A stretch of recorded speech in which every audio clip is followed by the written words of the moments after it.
के आइकॉन और काफी सब्र से जिनका इंतजार हो रहा था, ऐसे सोशल सामाजिक गुरु जिनका आवाज सुनकर सबकी धड़कनें तेज हो जाती है, रोंगटे खड़े हो जाते हैं।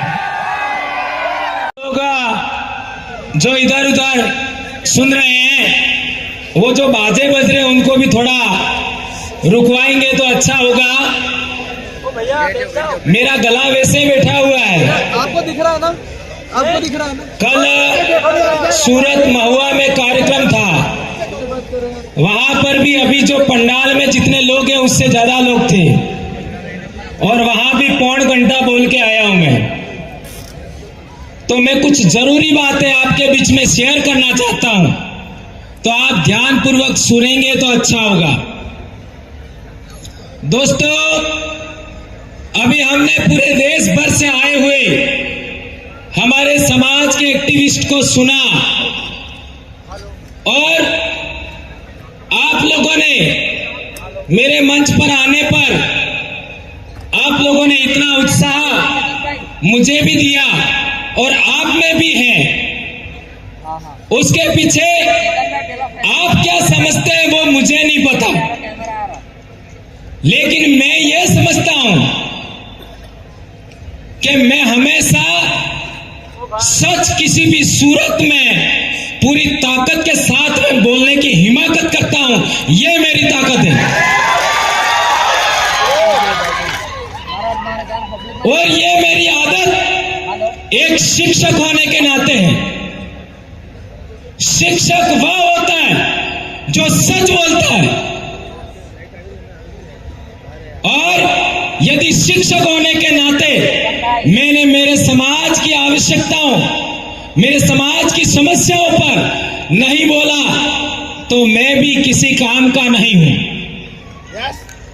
अभी हम लोगों ने बहुत सारी समस्याएं सुनी, तो हर बार चूंकि मैं एक बात बोलता हूं कि समस्या तो हम बार बार बोलते रहते हैं, समाधान क्या?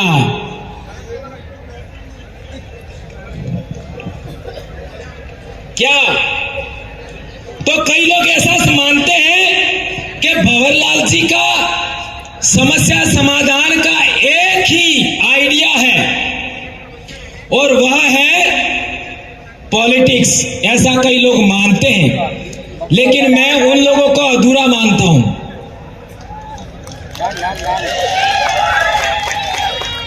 अधूरा मानता हूं। एक बार भंवरलाल परमार को पूरा पढ़ लीजिए, ज्यादा बेहतर होगा। अरे हम लोग हमारी वैचारिकी में बेशक इतिहास सबसे पहले है, लेकिन जो बातें हमने सुबह से यहां तक सुनी, ये सभी बातें यदि विधानमंडल में अर्थात विधानसभा और लोकसभा में हुई होती तो क्या हसदेव होता? क्या केवड़िया होता? क्या आज हमारे सातपुड़ा में डैम बनाए जा रहे उनका रुकावट होता कि नहीं होता? तो बोल क्यों नहीं रहे? जो हमने 47 एमएलए एमपी भेजे, 47 एमपी वो मुंह लेके गए कि नहीं गए? कौन कह रहा है मुंह लेके गए?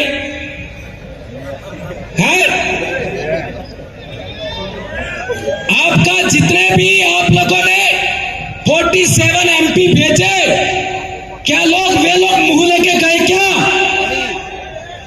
यदि मुंह लेके गए होते तो केवड़िया पर बोलते? क्या बोले? क्या नहीं बोले तो मुंह कहाँ था? है? और हसदेव पर कितने एमएलए बोले? 487 एमएलए पूरे देश में, 47 सांसद है। हसदेव पर कौन बोला? नाम गिनाओ।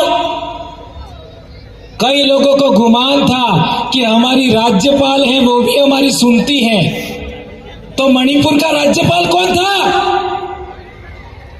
कौन था? आदिवासी। क्या बोली? कौन कह रहा है कुछ नहीं बोली? है बोली होती तो अभी हिंसा रुक जाती। क्या सही कह रहा हूं गलत कह रहा हूं? मैं बहुत बड़ी समस्या आपके सामने रख रहा हूं। मैं किसी एमएलए का विरोधी नहीं हूं, किसी एमपी का विरोधी नहीं हूं, किसी राज्यपाल का विरोधी नहीं हूं। बहुत कुछ हो जाएगा। कुछ हुआ क्या? नहीं हुआ। तो क्या हम लोग इस झाझम से 47 सांसद पहुंचा देंगे, 487 विधायक पहुंचा देंगे, तो क्या हमारी समस्या का समाधान होगा? आप होगा ऐसा कहते हो, लेकिन मैं ना कह रहा हूं, नहीं होगा। क्यों नहीं होगा? यह बात समझनी है, और यह बात नहीं समझी तो इतने सारे लोगों ने अभी तक बोला, उसका कोई मतलब नहीं है, कोई मतलब नहीं है। हमारे देश में हम राजनीतिक गुलाम हैं, यह है समस्या। हमारे देश में हम राजनीतिक गुलाम हैं, और राजनीतिक गुलाम है तो राजनीतिक आजादी चाहिए। कौन कौन चाहता है राजनीतिक आजादी? क्या बात कर रहे हो आप? इतने लोग राजनीतिक आजादी चाहते हो, और आपके विधानसभा में आपकी कोई आवाज उठाने वाला नहीं है, तो समस्या क्या है? एक बात, राजनीतिक गुलामी। कई लोग कहेंगे कि यह बात आपने गलत बोला, तो मैं कहना चाहता हूं कि आपके 47 सांसद और 487 विधायक क्या आपने चुन करके भेजे? क्या आपने चुन करके भेजे? तो हाँ, चुने तो आपने, पर क्या आपने सेलेक्ट किए? नहीं। आपने सेलेक्ट नहीं किए, यह है समस्या। जब नेता आपका है, आपके समाज का है, आपके सीट से जा रहा है, आपका आरक्षण से जा रहा है, तो उसका सिलेक्शन आपको करना चाहिए था। आपको सिलेक्शन का अधिकार नहीं दिया। कब नहीं दिया? 1951-52 में हमारे डूंगरपुर जिले के अंदर एक सीट पर 2 विधायक थे। एक आदिवासियों का विधायक था, एक सामान्य वर्ग का विधायक था। सही कह रहा हूं गलत कह रहा हूं? हमारे डूंगरपुर के ये प्रदेश अध्यक्ष जी, सही कह रहा हूं गलत कह रहा हूं? हमारे डूंगरपुर में 1951 में 2 विधायक थे। एक सीट पर एक आदिवासी विधायक था, एक विधायक सामान्य वर्ग था। यह व्यवस्था थी। और उससे पहले हम चाहते हैं तो पूना पैक्ट करार हुआ 1932 में। तब हमारे देश में जो डेमोक्रेसी आ रही थी, उस डेमोक्रेसी पर यह तय किया था कि जो SC ST लोग हैं, OBC लोग हैं, जो पिछड़े लोग हैं, वो 2 वोट देंगे। एक वोट अपने जनप्रतिनिधि को देंगे और एक अपने इलाके में रहने वाले सामान्य वर्ग के जनप्रतिनिधि को वोट देंगे। तो यदि कोई सामान्य वर्ग का व्यक्ति हमारे पास वोट लेने के लिए आता, तो हम कहते तुम हमारे साथ छुआछूत कर रहे हो, हम तुमको नहीं देंगे। तो वो हाथ जोड़ी करता, आगे से मैं छुआछूत नहीं करूंगा। हम कहते कि तुम हमारे जंगल छीन रहे हो, पहाड़ छीन रहे हो, हमारी नदियों का पानी तुम खराब कर रहे हो, जैसे ये दमनगंगा का हुआ। तो हम कह सकते थे कि हम तुमको वोट नहीं देंगे। तो वो कहता कि आगे से मैं ऐसा ख्याल नहीं करूंगा। और दूसरा, हमारा आदमी हमारे बलबूते जाता तो वो हमारी आवाज वहां धड़ल्ले से बोल सकता था, कोई रोकने वाला नहीं था। तो आज 1951-52 के बाद हमारे देश में आदिवासियों पर पूना पैक्ट थोप दिया।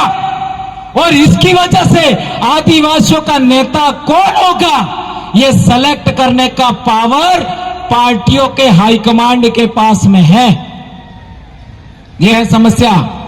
और पार्टियों का हाईकमांड में कितने आदिवासी है? कितने? एक भी नहीं है। क्या बात कर रहे हो? यहां तो गांव से लगा करके गली गली तक नेता ही नेता है। तो वो क्या नौकर चाकर है क्या? क्यों नहीं है हाईकमांड में? यह है बड़ी समस्या। हमारे समाज पर जो वो लोग जो भारत के आदिवासी नहीं है, इंडिजिनस पीपल नहीं है, वो है हाईकमांड में। अब उनके पास तुम टिकट मांगने जाओगे तो तुम्हारा क्या होगा? जो बोलने वाला उसको कभी टिकट नहीं मिलेगी, लिख लो। जो लड़ने वाला उसको कभी टिकट नहीं मिलेगी, लड़ लो।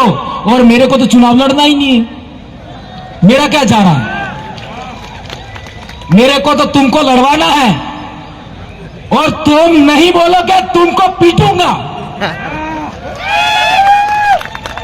हमारे 3 लोग बोले यदि वो मैं चाहता हूं या फिर हमारा समाज चाहता है या हमारे इलाके के कार्यकर्ता चाहते वैसा नहीं बोलेंगे, इनको यही पीट डालेंगे हम। तो वो बोले आपके वाले वो कब बोलेंगे? कब बोलेंगे? ये है बड़ी समस्या। चेतर भाई जिंदाबाद, चेतर भाई जिंदाबाद। धन्यवाद। ये मैं कहना चाहता हूं कि जो लोग जिन लोगों को बोलना चाहिए वो गूंगे हैं, जिनको सुनना चाहिए वो गूंगे बहरे हैं। और जी धन्यवाद, बहुत अच्छी बात है। और मैं एक बात कहना चाहता हूं, 4.5 साल तक तो हम लोग क्या करते हैं, समाज का जन जागरण करते हैं कि हमारा ये होना चाहिए, हमारा वो होना चाहिए। और अंतिम 6 महीने में हम लोग गांधी जी के 3 बंदर बन जाते हैं। नहीं सुनूंगा, नहीं बोलूंगा और नहीं देखूंगा। बनते कि नहीं बनते? खुला मैदान छोड़ देते हैं। तो हसदेव उजाड़ा गया वो कानून कहां बना? कहां बना?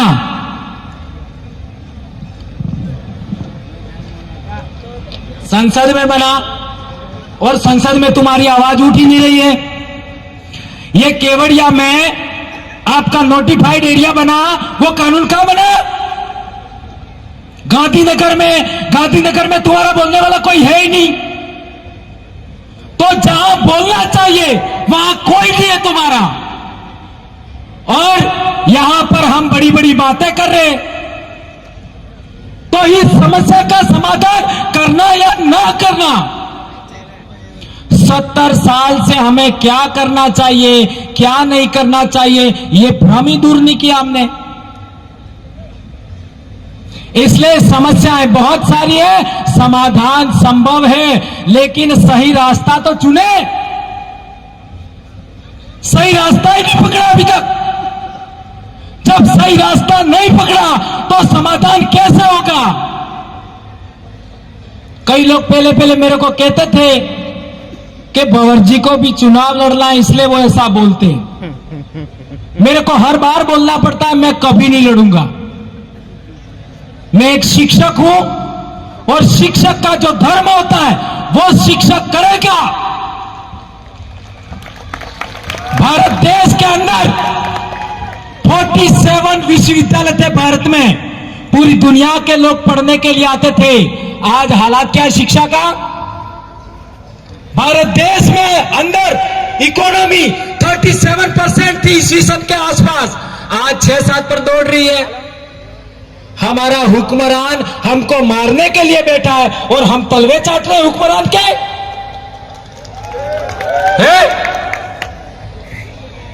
और हम तो कह रहे हैं हमारी कांग्रेस आई है। आई का मतलब नहीं समझे।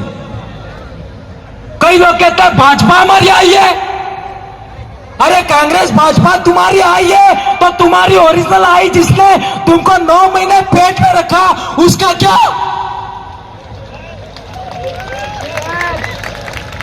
और मैं भंवरलाल परमार, मेरी मां ने मेरे को पैदा किया तो मेरी मां को भी किसी मां ने पैदा किया, मेरी मां की मां को भी किसी ने पैदा किया।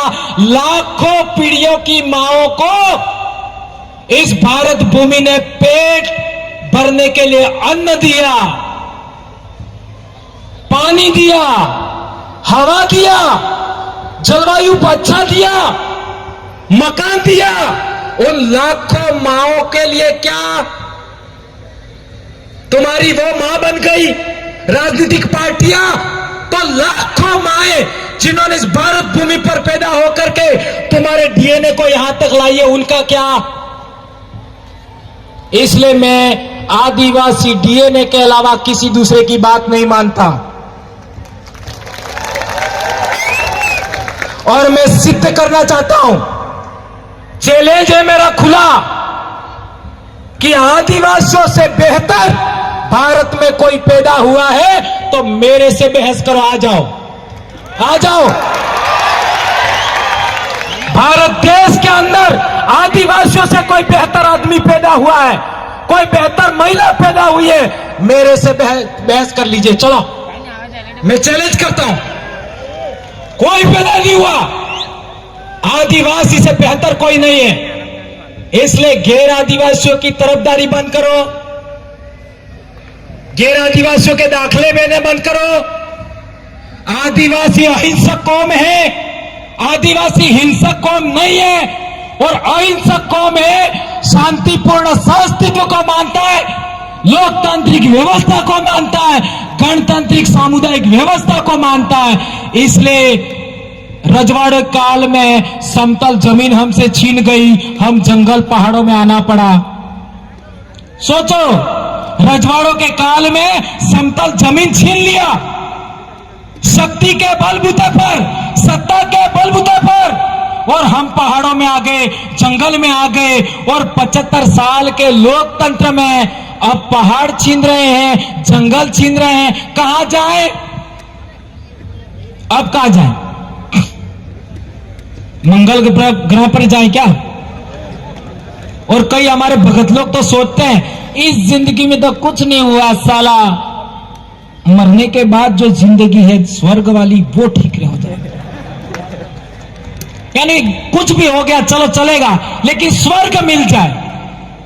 और मैं हमारे इलाके में बोलता हूं, ऐसे जो भगत अंधभक्त लोग हैं ना, जिनका दिमाग का कचरा हो गया है, वो क्या सोचते हैं, मेरी पत्नी नहीं जाए तो भी चलेगा, लेकिन मैं स्वर्ग में जाना चाहिए।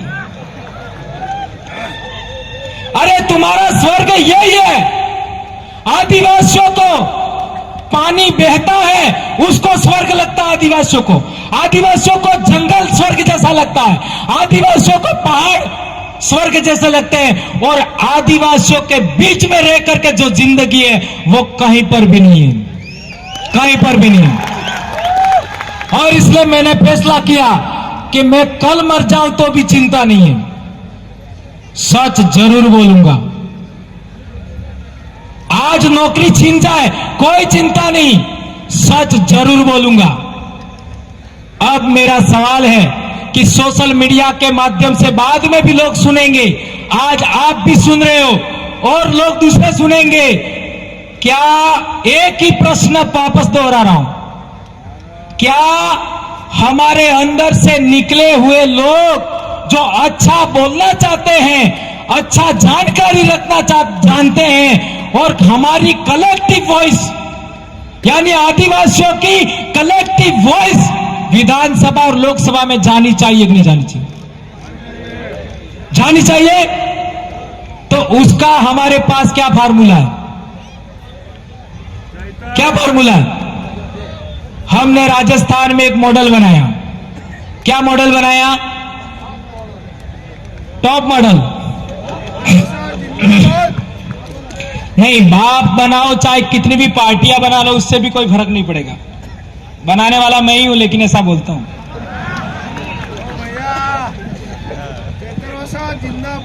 50 संगठन बना लो, 50 पार्टियां बना लो, कोई फर्क नहीं पड़ेगा। जाओ लिख लो, मैं कह रहा हूं।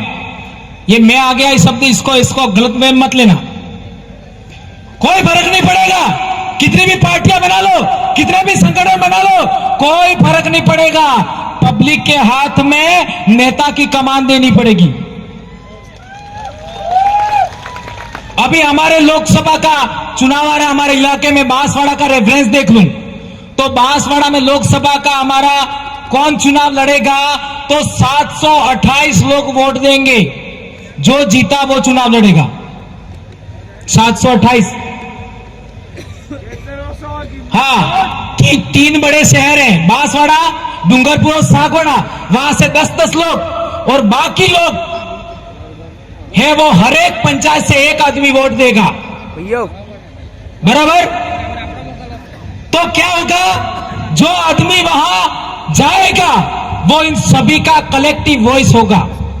अभी हमारे ये 3 आदमी यहां पर आए हैं। चुनाव जीतने के बाद यदि किसी गांव में हैंडपंप भी लगाना है, किसी गांव में सीसी रोड भी बनाना है, तो हमारी ग्राम पंचायत की ग्राम एकीकरण समिति होती है और वो ग्राम एकीकरण समिति के लेटर हेड पर लिख के देंगे, गांव के 25-50 लोग मिलकर के साइन करके कि यहीं पर हैंडपंप लगाना है, यहीं पर सीसी रोड बनाना है, यहां पर तालाब बनाना है, यहां पर एनीकट बनाना है, यहां कुआं खोदना है।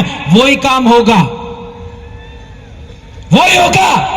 और यदि वो एमएलए ने नहीं किया तो उसको समय पहले भी हम वापस ले सकते। इतना बड़ा मामला है। मेरे छोटे भाई ने चिट्ठी भी दे दिया।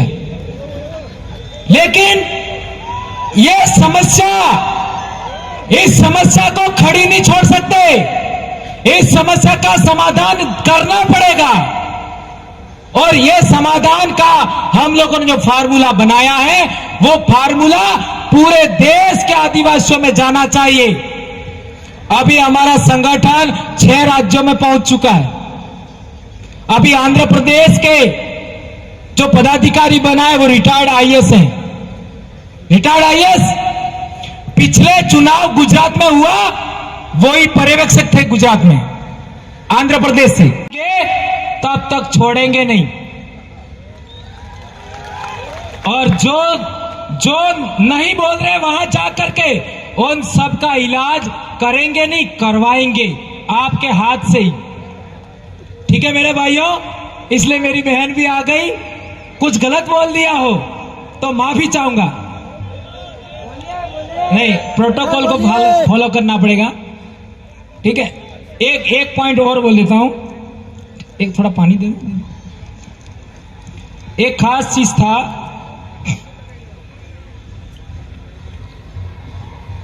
कालूराम दादा ने बोला मैं मर जाऊंगा तब तक बोलता रहूंगा। तो मैं कालूराम दादा को कहना चाहता हूं, भंवरलाल परमार आज से आपका गोद लिया हुआ बैठा हुआ है, आपकी चिंता करने की जरूरत नहीं। आपका गोद लिया हुआ बेटा है। यदि आपको आदिवासी एकता परिषद को लगता है कि मेरे में कोई कमी खामी है, सुधार करिए, ये आपकी जिम्मेदारी है। मेरे में कोई कमी खामी है, आपकी जिम्मेदारी है, आप इसको ठीक करिए। आप मेरे भगवान हैं, आप मेरे टीचर हैं। मेरे को जितना पता है बोलूंगा, लेकिन आंख मूंद के आपकी बात नहीं मानूंगा। मेरे से बहस करनी पड़ेगी और आज तक मेरे से बहस में कोई जीता भी नहीं है। एक और इंपॉर्टेंट बात, अभी हम लोग क्या करें क्या नहीं करें, और कई लोगों को लगता है ये मत करो, ये करो, सुबह से सुन रहे हैं ये करो, ये मत करो। अरे यार, इतना कंफ्यूज कर दिया। एक समस्या का समाधान तो बताओ कि वो बोल नहीं रहे, उसका क्या? यस, 47 सांसद और 487 एमएलए नहीं बोलते, उनका क्या?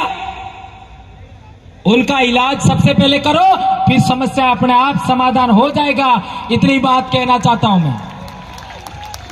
और आगे से अब मैं कभी पॉलिटिकल विषय को उठाऊंगा नहीं। आज जो बोलना है बोल दिया मैंने। अब मैं कल्चर पर और हिस्ट्री पर बोलूंगा आने वाले समय में, और वो भी आप समय दोगे तो, मेरी मर्जी से नहीं बोलूंगा। धन्यवाद। जय जोहार वारू दादा, जय आदिवासी, जय जोहार, जय बिल प्रदेश। और हम आदिवासियों का, पश्चिमी भारत के आदिवासियों का राज्य बनना चाहिए। क्या बिल प्रदेश बनना चाहिए? चलो एक नारा हो जाए, जय बिल प्रदेश, जय बिल प्रदेश। धन्यवाद।